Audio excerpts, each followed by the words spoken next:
Hey, Rachel. It's been a whirlwind of a year. It's been a whirlwind of a year. We haven't talked in so long. And I found myself over these many weeks and months, especially this summer, missing you, missing poetry and our conversations. And now I know why, because you were busy doing something else, doing something that took more time and thought, right? Well, I mean, as you know, Rachel, I believe in the power of poetry to engage with us, to inform us, to uplift us, to fuel our imagination in an immediate way that it can connect with us emotionally. I think that through the listening of a poem or the reading of a poem about the woes of the world, and we got a lot of woes right now, we can be inspired. We can be inspired to find the wonderful in ourselves and in each other. I think the weight of being Black was too much to carry for me for a long time. And I didn't know how to find answers, to assert myself, to do something. And then a friend of mine sent me a quote by Toni Morrison that said, "This is precisely the time when artists go to work. There is no time for despair, no place for self-pity, no need for silence, no room for fear. We speak, we write, we do language. That is how civilizations heal." And so I wrote. I used my words to scream, to shout, to sort of lift up my voice, to shine a little light for the world. I wanted to write this as a reminder to Black children and families to remember their humanity. I wanted to write it as sort of a wake-up call to white Americans to acknowledge and know the truth, to fight against the proclivity to maintain the hierarchy, whether conscious or not. I think of these poems as sort of Negro spirituals in a way, which are timeless in their comfort, in their guidance, and their roots in praise houses and ring shouts and other informal gatherings of enslaved Africans who needed to express their sorrows and their hopes, wading in the water. Nobody knows the trouble I've seen. Steal away to Jesus. That's what these poems are for me. They are psalms and balms for my soul and hopefully for our souls so that we can get on with the business of making the world a better place.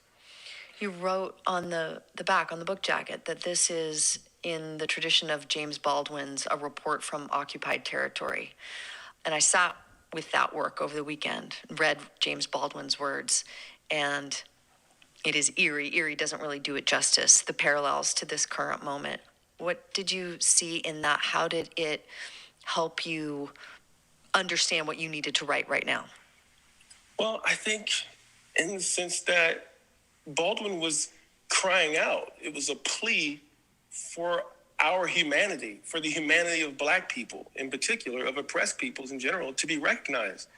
I don't know if I'm writing a plea more so that I'm sort of making a demand and that I'm saying we've got to reclaim our own humanity and cannot allow ourselves to be defined by other people. The wound has been here. The wound has been here since Africans first arrived on these shores. These episodes of police killings and brutality, they've existed for 400 years. I wrote this to remind us of the tragedy, Rachel, while also showcasing the triumph. The only way for us to do things better in the future is to understand what we did wrong in the past. I do think that we are at a critical boiling point of resistance in America. And then you see whites and Blacks and all Americans coming together to stand up for what's right. We've got to all say that we're fired up and we can't take no more. And I think that's what's happening. This is a collection of 3 poems, and I wish we had the time for you to just sit and read them all. But if you could just read the closing poem for us. This is for the unforgettable, the swift and sweet ones who hurdled history and opened a world of possible. The ones who survived America by any means necessary, and the ones who didn't. This is for the undeniable, the ones who scored with chains on one hand and faith in the other. This is for the unflappable, the sophisticated ones who box adversity and tackle vision, who shine their light for the world to see and don't stop till the break of dawn. This is for the unafraid, the audacious ones who carried the red, white, and weary blues on the battlefield to save an imperfect union, the righteous marching ones who sang, "We shall not be moved because Black lives matter." This is for the unspeakable. This is for the unspeakable. This is for the unspeakable. This is for the unlimited, unstoppable ones, the dreamers and the doers who swim across the big sea of our imagination and show us the majestic shores of the promised land.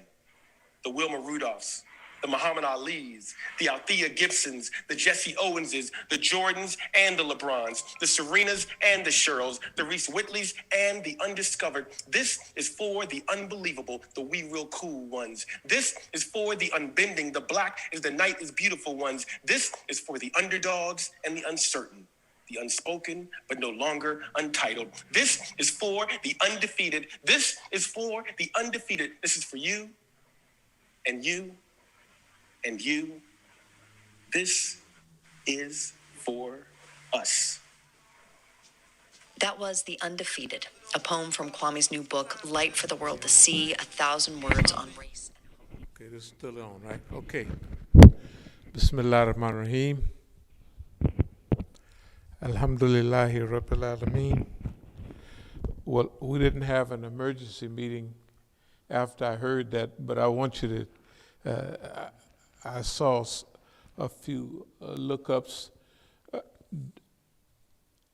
I'm sure y'all will remember that when we talked, I mentioned that I have been able to listen to NPR for over 40 years. No, it's around the early 70s. I've been listening to it. You know, even when I was in prison, I just have my radio on to NPR and I'd be listening to it. All those people now, half of them is dead. Susan Stanberg and all. This names you remember. But I also mentioned that I have learned to see where they're headed by what they're doing. One of the instances, one of our brothers who was around here came out of prison he was there for a long time, and they had certain things going on, and they interviewed him on NPR when he first got out, twice, and he had some stuff that we have here about the media place down in Terre Haute, Indiana, you know, where they had Alamudi, them, everybody was down there. So when he came out, he had some, a Lebanese brother and another came by here, and they was, for whatever reason they was by here. But the Lebanese brother asked, he was right here, why would they have me in the media center and da-da-da-da-da and all that? I said, because when they put people in the penitentiary and they're gonna have people coming in all the time, they need people there to monitor them. I was telling them directly. And they put you in there, that's why you're out running around. They put you in there to monitor Alamudi and all of those. And then they always got writ writers and letter writers and people like that. So that if you're writing a writ to the government, those people are famous on the cell block or in the, you know, the jailhouse lawyers, and you go to them. If there's gonna be a writ that the brothers are writing, usually those people are long-time criminals, you know, but they gonna say, well, you got a life without possibility of parole, but there is a possibility. If you monitor everybody for 30 years, hell, you can go home, right? So this guy, the Arab guy, Lebanese, he said, why would they put me there? And basically I told him, the same way they'd put other people, and I didn't point exactly, they put other people there to monitor how is Alamudi taking this? How is he taking jail? How is he, or who is he writing to? You know, they're going to have all of that. First of all, nothing can come in and go out without their say so, but he can make some phone calls. He can try to send a message through somebody else. You know what I mean? And different things. So they have people there on that. If they got a media center, if they got a cell block, maximum security, they got people on there to monitor. The old warden once said at Leavenworth, it was a news reporter, and he said, well, there's 3 guys over there doing this and doing that. He said, yeah, anytime it's 3 or more of them, one of them is mine. I'm just saying. And we went to a legal program over in Baltimore. You could tell how, for instance, you get the idea when we mentioned Hubert Harrison. They wanted to tell the story about black people, but they didn't want him to tell it. He's authentic, right? They want the Negro story told. So they go, Malcolm's story told, right? So they go get the people, the National Negro and them that killed him and have them tell the story, right? And they become famous. Pretty soon they'll be saying, I'm bigger than Malcolm ever was. Back in 89 and 1992, when they had Crescent, we used to go up to the, what's the name, bookstore, the black bookstore over there, Hadari's bookstore, House of Knowledge, whatever it was, Pyramid Books. And when you go up the stairs, there's different little guys got cassette tapes, and you could get cassettes on everything. And you could listen to one. Okay. The point I'm making is, when you're used to listening to them, and I'll try to speed up, you know where they're heading. You know what they're going to sell people. You know what I mean? Okay. For instance, in the black world now, and tracing your roots, they got Negro Gates. Negro Gates, you've seen him on the TV, right? Why the hell is he there? What struggle has he ever played a part in? I was at so-and-so, and you was there, but you're telling the story the way the white man want to tell it. He's not telling it like I would tell it, nor does he know anybody. If they choose somebody to make them the spokesman, after a while, they do go and they interview people and they become familiar with the subject, right? But they're not authentic. On CNN, they got United Shades of America. What's that Negro they got on there? United Shades of America, Kamu or Mabu or... I'll look it up. United Shades of America, that CNN. Yeah, he comes on every Sunday or something. In fact, I believe he's from Oakland, you know. Yeah, Kamu Bell, something like that.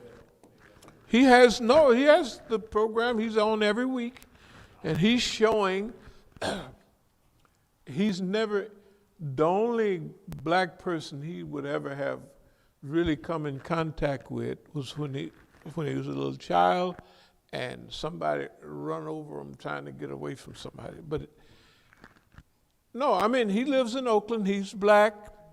He may have your wife. That's okay. That don't mean that you can't be black conscious because you got it. But they got him telling our story. And if you look around, you can see the prison story. They might have Lisa Ling. Right? Telling us prison, this is the president. Go get somebody that's been through that and did 30 or 40 years, that understand the prison system, that really can break it down. But not only, if those people even say the same things, they're not authentic. They're not authentic. Same thing with Hubert Harrison. They go get somebody else to tell that message, right? Okay, what I just heard today and what y'all heard, just try to walk it back a little bit on what we've been talking about. The only way American black people are going to get free is that they elevate themselves, they rise up with themselves, and they begin to implement their history, but without hatred, without malice. You know what I'm saying? So when I listened to it, I jumped up and started taking notes, but then I said, wait, I can get this thing again. So I listened to it again and I took a few notes. Our message through poetry, not through us. You don't think that they know where we are and who's making these? All of a sudden, now you're seeing people popping up, putting a little bit of, like the lady said, I haven't seen you in a while. Yeah, you've been on ice. They've been, and then they tell him, we want you. Listen to these and put that in poetic words, poetic verse, what this guy's been saying. This is the way I'm interpreting. Maybe I'm getting big-headed, you know what I mean? Maybe I'm saying that I can tell where these white folks are going. But they did it with Abdul Malik. All the foreigners, they invited Abdul Malik everywhere. But he was inauthentic. Abdul Malik, I would tell him what W.L. Nolan did this, W.L. Nolan, you know, Soledad Brothers. He wasn't one of them, but he taught the Soledad Brothers about man. W.L. Nolan was Carnell Nolan's brother. Carnell Nolan was a boxer. W.L. picked up boxing. So coming all through them youth authorities, right? Reform schools, everybody know you don't mess with W.L. because he'll bust you up because he boxed real good. You know what I mean? Not as a professional, but for Negroes, for all of us. Hey, and he taught and trained Fleeta Drungold and the rest of them, the Soledad Brothers. He taught all of them about manhood training. And I was mentioning that too. In fact, W.L.'s cousin is, you might consider my best friend. You know, that's my best. His cousin, which is a boxer, right? Then went up and that's his cousin. We all did time together. We all, you know, all just, why do they go get somebody that don't know? I told half of that story to Abdul Malik.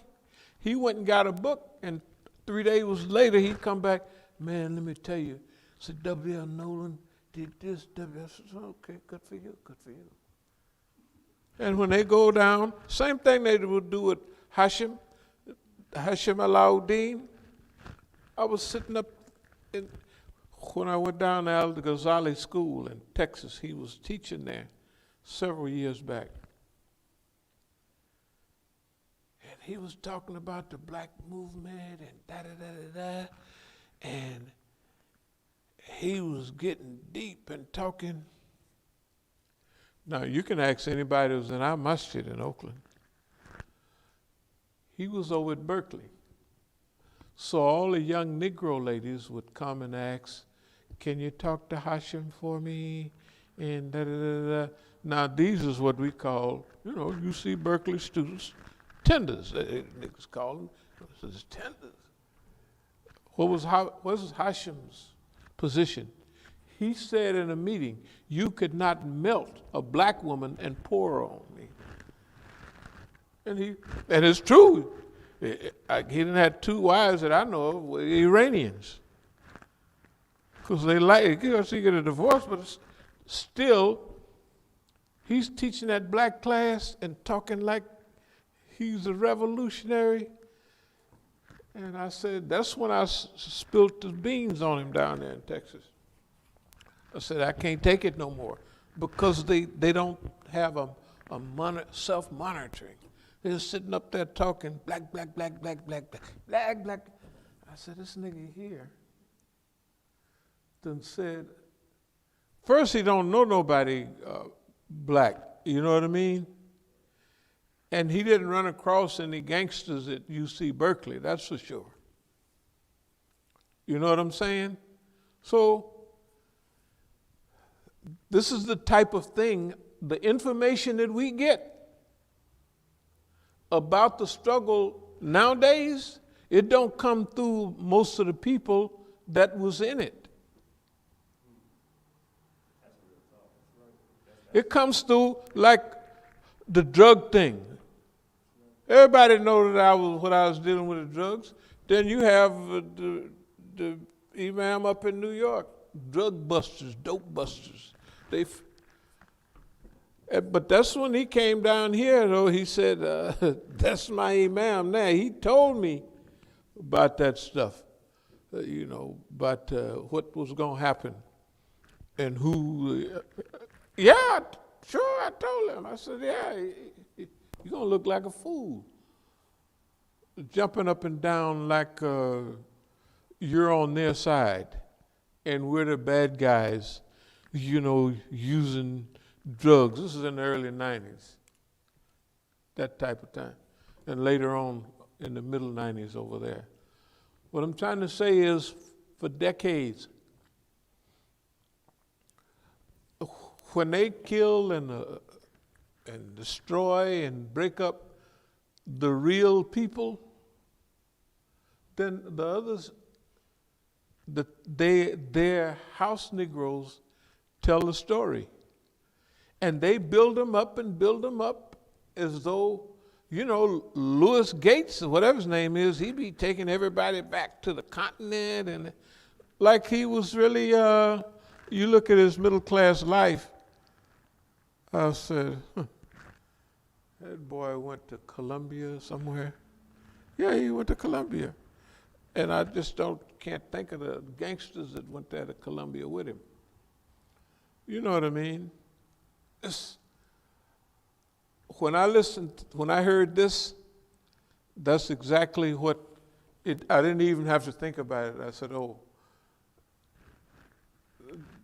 in the last few months, they done distilled everything they were saying, and now they done brought him in to tell our story. But to tell it, tell ours, when I say our story, that means 90, 80, 75% of what he say will be based on what we've been saying. The people coming together and doing this, that, and other. Well, that's only partially the way it is. But later on, they'll have him tell that part too. He'll tell that part. The part everybody been trying to, everything that people need to know that's genuine, they're going to tell the truth, but it's out of a ventriloquist that say it. You know what I mean? Not the puppeteer, the guy that's really dealing with it. And they do that all the time. They have done it. It ain't nothing new under the sun. Solomon said that in the Bible. There's nothing new. This stuff is getting so old. So when I heard that, I said, oh, okay. I was just picked out a few people. So it's bringing light to people that have doubt in the American system, right, in this democracy. He's giving them a little encouragement. And you go back to your own history, and the Negro don't even remember or never, he's not even old enough to know all of those songs. Wade in the water, steal away. Where have you heard those before? Steal away home, I ain't got long to stay. All of those stuff. They're thieves. They're going to have our message by their people. That's just it's normal. That's the reason I'm saying. And don't forget imagination. Everybody's in imagination now, I guess. And it will heal civilization. Civilization healers, yes. Yeah. You don't hear nobody else talking like that right now. When they bring them out, they sit right there. You can't get around the fact that people pay attention to us. So now, if I were to say, which I would say, and I do say, that I know what I'm saying and I'm waiting for a response all the time, is that kind of clear that when we get up here and talk, we know what we're saying and we're waiting for a response? Comment, don't make us no difference, right? So our main thing is get this word out, get this information out. But we're going to give it to them straight the way it is. And the people, because I used to give people high quality drugs, and man, this ain't got enough freeze, the numbness from cocaine. So I would be trying to say, when you go to the dentist, they have Novocaine, right? And they put that on you, then they give you a shot. Novocaine gives you that numbness. That's what the niggas want to freeze. Our niggas want to freeze. I say, real good blow it. So I said, okay, fine. I say, give me that back. I got my personal stock back there. I'll go back and take, let's say that's an ounce, and I mix another ounce with it. I cut it one time. Then I take a spoon, what we call a spoon, of Novocaine. Put it in there, right? Man, that's what I've been looking for all the time. I said that's a little more expensive because of the insanity. You can't give people, if you give them too good a product, the Negro, he think there's something wrong with it.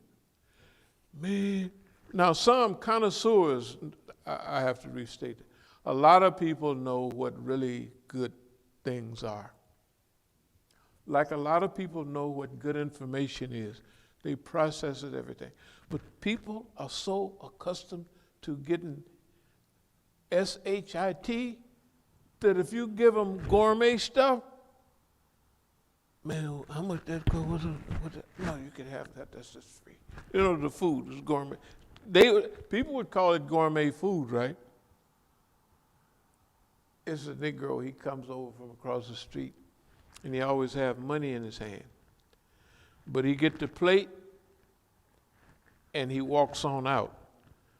I mean, I could tell him, I will eventually tell him, you don't technically have to pay for it, but he have the money in his hand in case somebody stop him. We're not going to stop him. We get the blessings at the plate of food, man, that may be 300-400 blessings. Who knows? Not that that's the reason we do it, but the Negro is always up to something. This is one of the things that we as teachers, future teachers, you have to force yourself to be relaxed with colored people. Because they're going to send a whole boatload of colored people to say whatever you said last night, they're going to say it the next day at the University of so-and-so with all the cameras on there. And you're going to say it to a group of 4 or 5 people, but you have to, the thing is to get the word out. And the other thing is try to influence how it's used. Usually the one that says it has an influence on what they, okay, That's going to take a while. In the meantime, hey, Tazkiyah bil nafs, a purification of nafs on all levels, on money, on cutie pies, on everything. This work right here, it will purify. Yeah, they'll get a little chilly, ain't no doubt about that. So, get racism out of the way and make this America a better place. Huh? That's what the guy said. Okay. Go back to, there's another dirty combination they use. It's called the truth fad. Oh yeah, they tell the truth, but they shade it. Think about Malcolm X when they brought Malcolm X out. They brought Malcolm X out. Okay, for us the most important part of his life was not Jahiliyyah. The movie had 90% Jahiliyyah and 15% transformation. And then that was even misinformed, right? That was technically misinformed. But then why bring even part of the truth out? Why make Malcolm 10, which they was calling him later, the niggas, black people, you know, X10, Malcolm 10. If you come out, with a, yeah, Malcolm 10, you know the Roman numeral 10? Malcolm 10? Well, because you got to remember, what's the dirty trick? Style. Make Malcolm in the 1992, 93, 94, he's the 1994 style. But styles pass. If you come talking about Malcolm in 96 and 98, man, that's out of style. It's like clothes. They make him the style because they know how they've trained us. Oh yeah, black doesn't style, man. Man, them people killed Malcolm, you know what I mean? And on and on. It's only temporary. Okay, all of those things you have to be aware of and roll with them. So, imagination, Negro spirituals. There's only a few people in modern times that really appreciate and really interpret them the way they was meant to be, you know. But it is definitely not, what's the name, Kwame Alexander? It ain't him. Just like shades of whatever it is. I don't know. CNN. And there, you have to be a dreamer, and you have to be audacious and undefeated. Everybody they know about is defeated. Right? I mean, I'm just saying, everybody they read about, they would classify, the system would classify as defeated. We don't call them defeated. We call them martyrs. We call them martyrs. But them, they got killed, you lost. You got killed, nobody's following you, you lost. That's not a, hey man.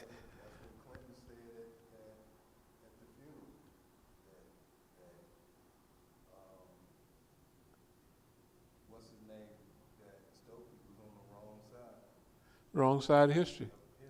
Yeah.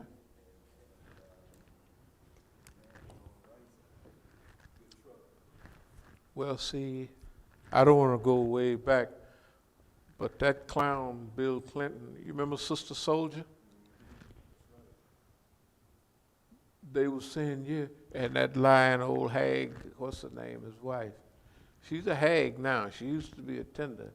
when she was a good hypocrite. She'd write books like It Takes a Village, right? I said, that's a nice hypocrite here. That's a nice hypocrite lady. You know, then she got to killing people in Libya, and I said, this girl not only looked like a witch, she acting like a witch. She done throwed all her little tender cutie pie hypocrisy.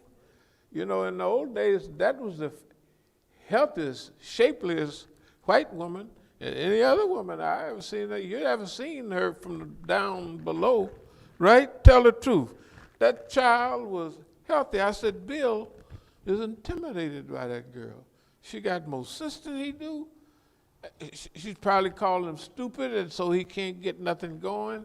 You know, that maybe he is technically stupid, but what the heck? She can't call him stupid and want him to treat her like a, you know, dainty and a nice lady. So,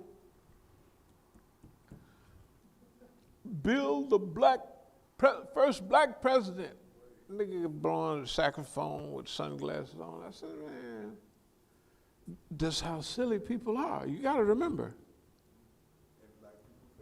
They fell for it, hook, line, and sinker, and they didn't pay no attention to Sister Soldier. Sister Soldier gave great, beautiful speeches. You do not define me. I define myself. Talking about Clinton. You don't see it. All you see is Bill said, man, Sister Soldier, she just tripping now, man. Hey, I'm telling you, you have to be prepared for that. I'm not saying you have to enjoy it, but you have to cruise right on through that. Because remember, your niyyah, you're getting judged on your niyyah. What's my intention? My intention is to do right. My intention is not to be famous and getting pats on the back from everybody. Or if I'm telling the truth and everybody's throwing pies, throw the pies. You think somebody care about you and your pies? Throw some more, right? I'm telling you the attitude. You can see they have so much stuff like this come up that I can't have a class every time. Like we had our emergency meeting the other day. Do you know that stuff happens so much? I have to go back and remember what it was about because it happens so much. That's why I have to keep so many notes, because this stuff, you forget them. It's so many that you can't hold them in the front of your brain. So anyway, we'll speed up just a little bit more.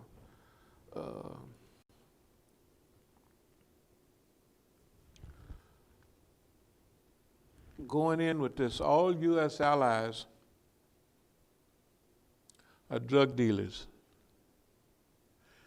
The ZM regime in Vietnam, the Golden Triangle, Laos, Cambodia, Vietnam. Let's call it the Golden Triangle. Boy, that was Haran. Y'all saw the American Gangster? Remember? You know,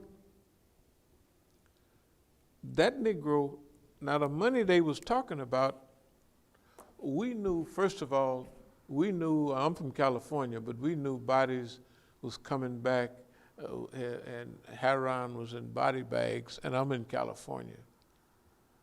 I mean, we just knew that. So the government, when they was just throwing tons of money, he was making $1 million a day, easy. Because you can't count the kind of money. They said they took $253 million or something out of some account, offshore account. That ain't nothing. The first shipment, he bought 200 kilos of China white. That's not Mexican brown, China white. Pure China white. You can dilute it 20 times. What he gave out as, what do you call it, blue magic? Because Haran turned blue. That was already cut 10 times. In other words, if you took 10 pounds, you could make 11 pounds out of that. And you give it to the people, and it's running crazy. And he was paying just chump change for it. The money he was making was astronomical. And they let him make it. They take it all back. He tells on everybody that when you're going to do that, but when you study the game and you're going to get ready to do something serious, boop, they pull the cord on your behind. And remember, his story was almost exactly the same as mine, except he went to Southeast Asia and I went to South America. He was dealing with heroin and I was dealing with cocaine. Of course, cocaine is less money than heroin in those days. But I'm trying to tell you, Colombia, an American ally. It's a good ally. Why is there, well, I thought it was 7, but some said 17. Why is there U.S. troops in Colombia? It was simple. The guerrilleros, the guerrillas. I'm not saying we know them, I have nothing to do with them. But they got into the drug business. When they got into the drug business, they could buy the most sophisticated Israeli weapons. They could do all of that. That's why the way the U.S. looked at it, they cutting into our business. So the U.S. sent troops down there to put them in to break all of that up. And then a few years later, they got to come to the peace table in Colombia several years back. Why? Because the U.S. troops was down there saying, that's it. They couldn't trust the Colombian troops because they had so much money they could buy anybody they wanted in Colombia. So they have to send boss man down and hope he get the job done, because after them troops start shooting everybody and miss a few bullets and they get a couple of hands full of that cocaine, and a handful of cocaine is worth I don't know how much, the U.S. troops themselves. That's why they got to get them down there and get them on out of there, like Afghanistan. And that's why I mentioned it. I was listening this morning. They was talking about crystal meth in Afghanistan. Now, we all know that in the old days, the best hashish, Afghan black, opium from Afghanistan. It's always been like that. But when the Taliban was in, they brought it down. When the U.S. came in and got rid of the Taliban, what increased? 400 or 500% heroin production. Now, the plant that they use in crystal meth, well, let me back up a little bit. All of this comes to my mind because I watched several programs on Press TV. When I was in Iran last time, it was about the amount of drugs they get at the border. See, Afghanistan, they try to get them to Iran, and from Iran to Europe. And it ain't just heroin. It's opium, crystal meth, all them pills they take, ecstasy. Hey, man, you got to remember, if they say we didn't cut off the drug trade in Mexico, that's because they got everybody killing everybody and don't want nobody to get big. So they sent it to Afghanistan, right? All American allies over there are big dope dealers. The ZM regime, Madam New, and all of them. In Vietnam, dope dealers. Who did they say when the American gangster went over there? He said, this guy was hooked up with Chiang Kai-shek, right? That's what they said right there on the thing. Who is Chiang Kai-shek? the guy that started the runoff from China, they said about Chiang Kai-shek, an American, they said he's a son of a bitch, but he's our son of a bitch. That's where that statement came from. He's a dictator, Generalissimo Chiang Kai-shek from China. Okay, let's speed up. And this guy was saying, and the little poetry guy was saying, no, this is not a plea, it's a demand. Who's making demands on the white folks now? Oh, we're not doing that, boss man. You're gonna have to go on, and no more signal diplomacy, no more this, that.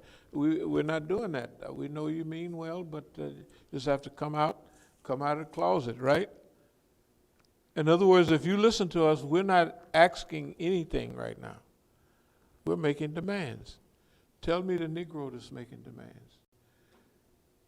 Okay, visualize this as a Zionist American war room, what we're doing.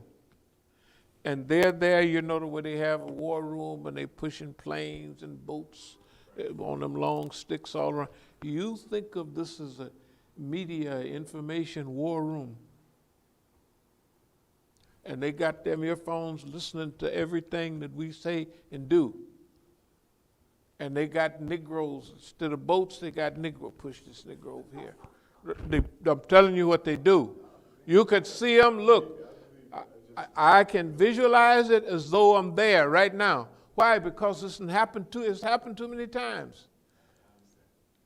It's happened all the time. And they push him over here, push them over there, pull the other one back. Not your time, you didn't have enough time. They do that with everybody. That's when I visited the FBI last time. I told them, that's what I told them. I said, I don't want to live in that world, man. Y'all dealing with global lockdown, man. There's no freedom. And now that's then. Imagine now. Imagine now.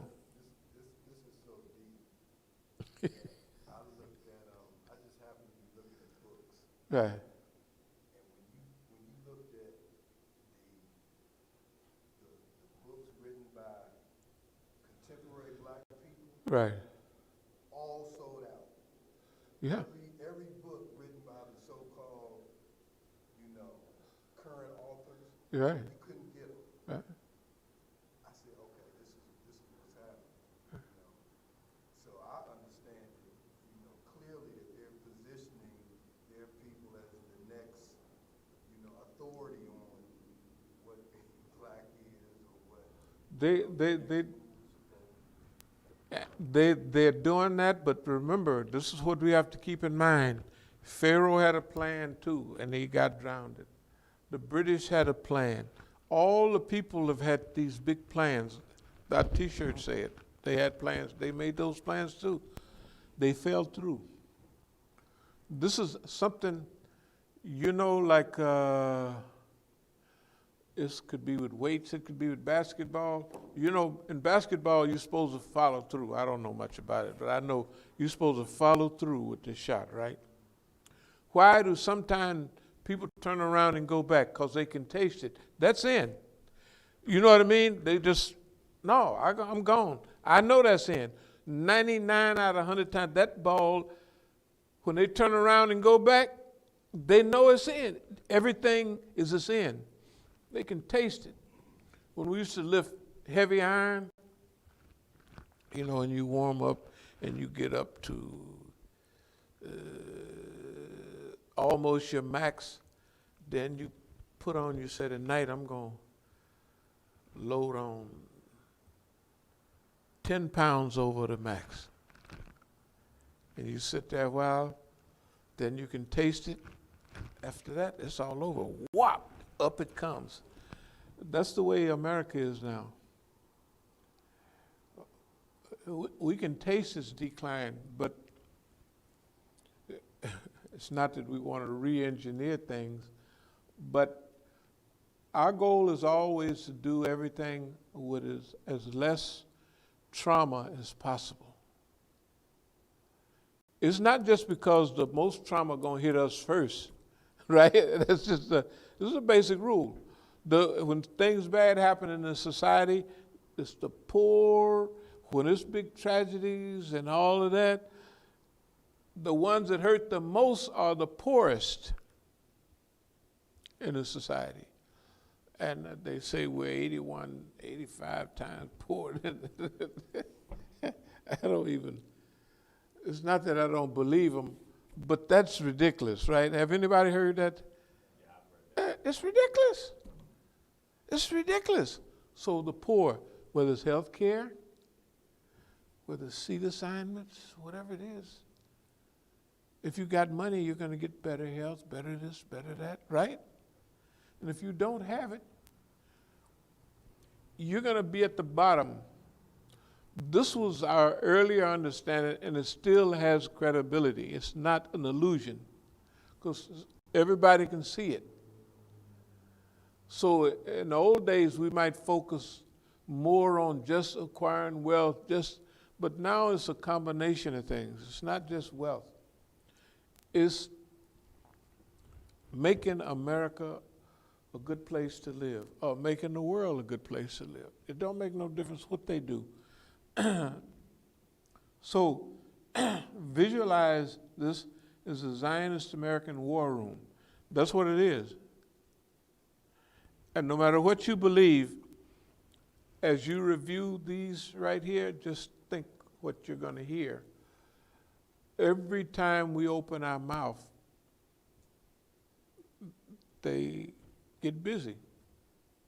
Therefore, we're going to open our mouth, right? Remember, it sounds funny. At first, we was a victim of America. We were really a victim, like everybody else. They could make you paranoid. They could run you out of the country. They could do whatever they want because you're a victim. You haven't got the game yet, right?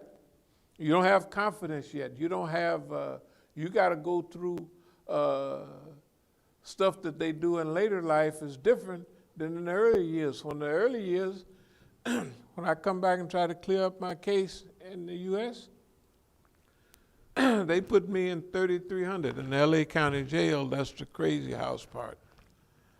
And there's feces on the cells, and people walking by with long white coats on, and they have a trainee. This one is suffering from them long names they have. And I'm laying there because you can't, I'm just laying there. And the white man is, this one is da-da-da-da-da-da-da. So whatever you do, if you spit on him, if you try to grab him, if you cuss him out, this is an extreme case of that, right? So you just have to look. I said, hey, I look. And in those days, it would make you, matter and what have you. When they do that stuff now, they send me to the crazy house, one of our wonderful articles on the drug war and all that. I got there on Wednesday night, and I gave a copy to Mukhtar. On Thursday, I was in the crazy house. I was in John George. The police they didn't arrest me. They said, okay, they're not going to arrest you. This is 5150, they call it out there. That means the police is telling me, you're a danger to yourself. I said, yeah, is that right? Yeah, and we're gonna take you to see John George. I said, John George is dead. I said, John George is a friend of mine. The first black councilman type, guy there in Oakland. I said, man, John George is dead. I didn't know that the crazy house was called, in Alameda County, it was called John George. But that's what it didn't have no, I just harassed the people. And I was dressed like this with my workout. I was ready to go work out.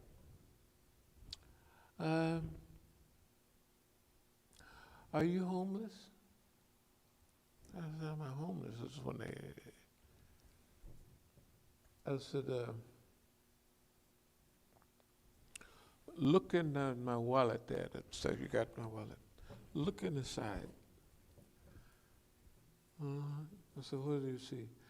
It's $500. I said, you see how creased it is? That means it's been there for years. It's just extra in case the airplane fall out the sky or we fall in the jungle, we can buy it with the natives. It says it's $500. They won't know what it is, but they, you know. I'm just joking with them. I said, $500. I said, do you have $500? No. I said, well, why the hell are you not in here then? Why are you not in here? Why are you asking me questions? I said, see that Bank of America statement there? What does it say? $49,000 or something. But what does it say? 49,000 available. That means I could walk there right now, as soon as y'all let me out of here, and I can get 49,000. So you have $49,000? No. I said, well, what is going on here? So I'm trying to tell you, when that happened in 1973, it's one thing. When it happened in 2006, it's another. There's a process of evolution going on. This is the process we all have to be involved in, because we have to act on a higher level. We cannot respond. Okay, therefore, we're going to keep up in their game and keep up in their game and keep bringing them up and bringing them up, because their behavior have to improve.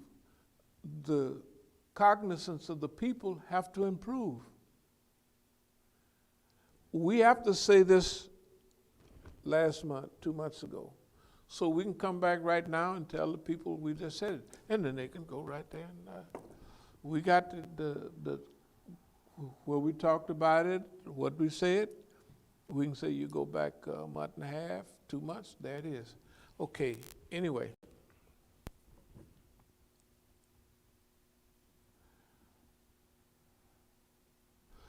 I was just talking, and I'll close in a second. It's about the drugs, the tonnage of drugs that they were capturing in Iran. And you would be shocked because, see, they're doing the world a great service, and nobody sends them the UN, and nobody sends them any help. Remember, Iran is right next to Afghanistan. And they try to send all of that stuff through Iran to Europe. And Iran is a buffer to protect Europe. Why don't they just legalize drugs? They don't legalize drugs because if they legalize drugs, the price would go down in the dirt, right? And they wouldn't be able to manipulate the people. And one of the things they're trying to do is get the people in those countries. Pakistan has a very serious heroin problem. Iran has a low-level heroin problem. Afghanistan has pretty reasonable. The people inside are using it. Now, you got to realize, heroin just how you nod and you just going to take it easy. Crystal meth is not like that. You up and gone, you busy. And paranoid. Imagine somebody using crystal meth in Afghanistan. When if you step on the wrong place, you may get blew up. Or your cousin may be trying to shoot you. They got guns everywhere. Legally, they carry everybody's strapped. So with heroin and crystal meth, you done stole something from one of your relatives. They're gonna come and kill you. You're paranoid. Can you imagine? That's what they want to do. It ain't gonna work. They want to get Afghanistan so paranoid. They better watch out. They get them all juiced up on crank, they'll be over here. They'll be over here. Hey man, they say bump y'all. You know, they start taking them speedballs. We go on the way over, we're just gonna nod out. When we get there, we're gonna, you know, German soldiers use crystal meth in them battles. Oh, that's where it come from, Germany. Crystal meth. They could fight all day. Shoot, fight all day. They said, what is them boys, what they giving them boys? What they doing? Crystal meth, man. All that stuff. Cocaine hydrochloride. They used to call it pharmaceutical cocaine from Germany. Ah, shoot. Ding-a-ling-a-ling-a-ling, ding-a-ling-a-ling. Oh, if you want to hear bells, get you a little bit of that. It'll help. You'll either hear them or start making them. A global shift in the drug trade, we don't want to get into all that. You know, legalizing drugs would cut the hands of capitalism. No, it would. We're on the right road here. We just want to stay on it. I was going to discuss Bayer, but we'll discuss that later. What we want to close with is the menu for Thursday. Yes, the menu. So we're going to go down and finish up tonight. In fact, if y'all can peel the potatoes like you did other, but plenty of them. And you have to cut all the eyes out because these are going to be mashed potatoes. This is going to be the first Masjid al-Islam mashed potatoes, and we want to get a culinary award for them, whatever it is, you know. No, I've been studying, should I use regular milk, whole milk, or even mix it with a little cream, you know, the way half and half, something like that. Yeah, what the heck, you never know. We'll come up with something. Okay. So this Thursday, maybe around 12:30, we'll have our regular prayer. We'll crank the food up down there. We'll have a 30 or 40-minute talk, maximum. We'll serve food from 1 o'clock to 3 o'clock, you know. And that's what we want. Food will be served at Masjid al-Islam Thursday, no Thanksgiving Day, from 1 p.m. to 3 p.m. And we'll bring some bags. I got a lot of bags in the house. We'll bring a lot of bags down, and they can take it. They can take, since there's probably so much food, they could take one plate with this. They could take the other plate with turkey and gravy, put it in the bag. Because as we said earlier, when you eat, you have to lift up your mask. And we don't want to be exposing ourselves and our children and, you know, to too much. I ain't scared of dying, but I don't believe in voluntarily just going and say, hey, give me some of that. What's that? Almost 260, now what is it? 1,000 some people dying every day. Suppose they lying. Suppose it's only 500. Suppose they really lying and there's 3,000 dying. They're doing something with them big old containers, the freezer trucks filling up with bodies. They are people they're putting in there, you know. Okay. String beans, veggies and rice, we just finished. We did all of that yesterday. In fact, all the potatoes y'all cut up the other night, we put them in the string beans. And the onions too. So we just say, hey, we'll do this. So that'll be the menu. Oh, there's no doubt about it. Turkey. We're getting ready to go down and turkey, mashed potatoes, gravy, string beans. It'll be all right. It'll be all right. So we welcome everybody. Don't sit up in the house all sad. Just come by and get a plate. If you don't want to stay, just come by and get a plate anyway. We'll have enough, inshallah. And mac and cheese, that's right. And I was telling a brother that, like, you know, the canister of mac and cheese we always leave, you know, like in the margarine bowl, but it's one down there because we couldn't get it all in the thing, so it's packed with cheese and whatever else goes in there. Okay, are there any questions or comments? Well, I had a comment.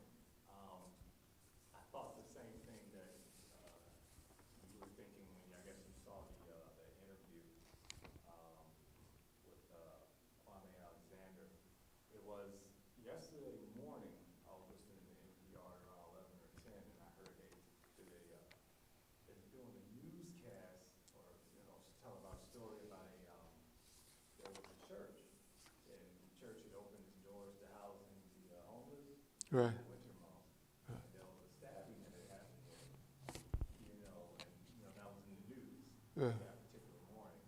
And it got me thinking, I was like, well, I don't know if the boss man had anything to do with that, but that, it had me thinking that, yeah, we're gonna build these institutions, do this type of stuff, how simple it would be for boss man just to mess it up. He almost has to. That's when you want to do good, you have to count. You can count on boss man to do that. No, divide, conquer, and rule, scare people. Well, what about us? We want to do good. Where's everybody? Everybody that's lying and doing bad, they got a house full of people. They got to keep people. You can't come in. There's too many of y'all, right?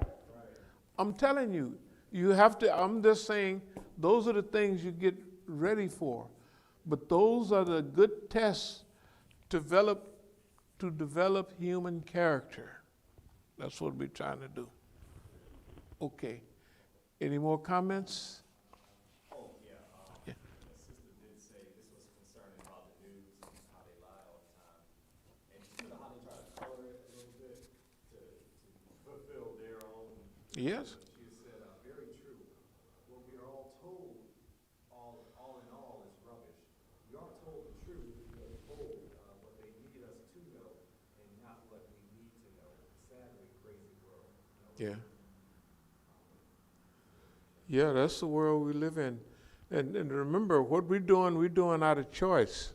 We got a choice. We could buy into that, but we always say, when you talk about things like contentment and tranquility and all of that, we always had a saying, you can't come back from somewhere you've never been. That means the white man can't give you something he's never had. Peace, tranquility, he's never had all that. So he can't give you that.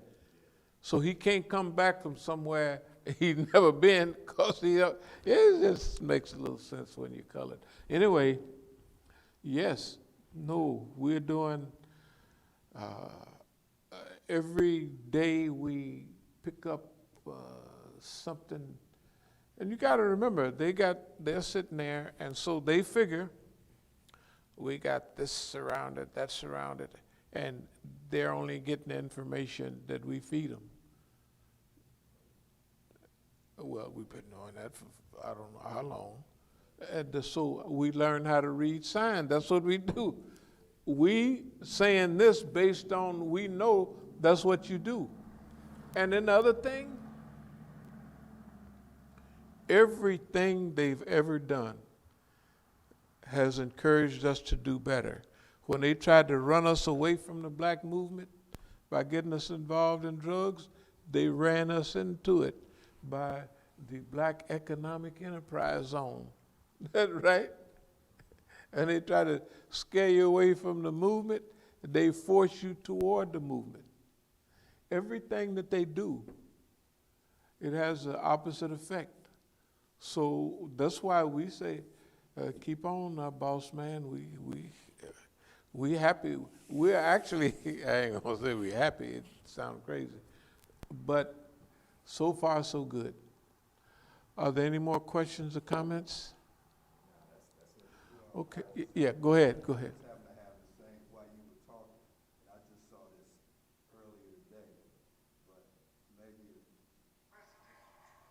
United States of America. And you said that my brother is a terrorist. now you know. So you might call me a terrorist tomorrow. it's talking I'd about like you to sit down and talk constitutional law. because I have a message for you from God. In fact, I'll give it to you today. President Trump said, President killed a lot of Americans.